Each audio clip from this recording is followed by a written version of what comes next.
उन्हाळ्यात वीरचक धरणातील पाणीसाठा कमी झाल्याने दरवर्षी नंदुरबार शहराला तीव्र पाणी टंचाईला सामोरे जावे लागते।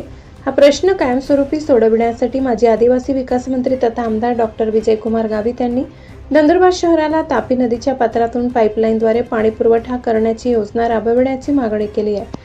या मागणीचे निवेदन आज माजी खासदार डॉक्टर हिना गावित यांच्या नेतृत्वाखाली जिल्हाधिकारी डॉक्टर मिताली सेठी यांना देण्यात आले।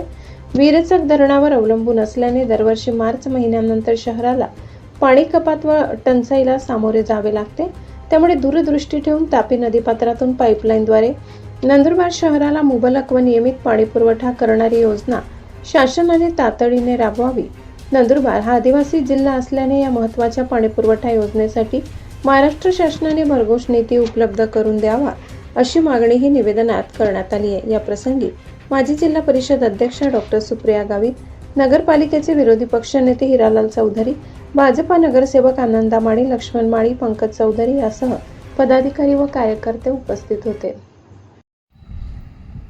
यावर्षी पाऊस कमी झाल्यामुळे आपल्याकडे नंदुरबार शहराला तीव्र पाणी टंचाईला सामोरं जावं लागतंय आणि पहिले नगरपालिका 1 दिवसाआड पाणी देत होती, आता तर 3 दिवसाआड 4 दिवसाआड पाणी देणार आहे अशा प्रकारची माहिती समोर येते।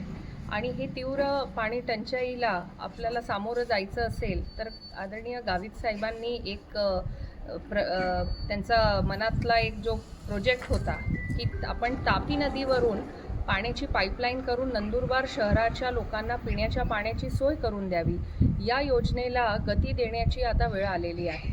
आपण जर ही योजना केली तर येणाऱ्या पुढच्या काळामध्ये पाण्याचा प्रश्न हा पूर्णपणे दूर होईल आणि नंदुरबार शहराला आणि आसपासच्या परिसराला पाण्याची जी सोय आहे ती दररोज आपल्याला पाणी हे देता येऊ शकतं। आपण आज मी माझ्यासोबत भारतीय जनता पार्टीचे सर्व कार्यकर्ते, नगरसेवक आम्ही जिल्हाधिकारी महोदयांची भेट घेतली आणि त्यांना आम्ही विनंती केली की लवकरात लवकर DPR तयार करून ही योजना शासनाकडून मंजूर करून घेतली पाहिजे, जेणेकरून नंदुरबारकरांना पाण्याची सोय ही आपल्याला करता येईल।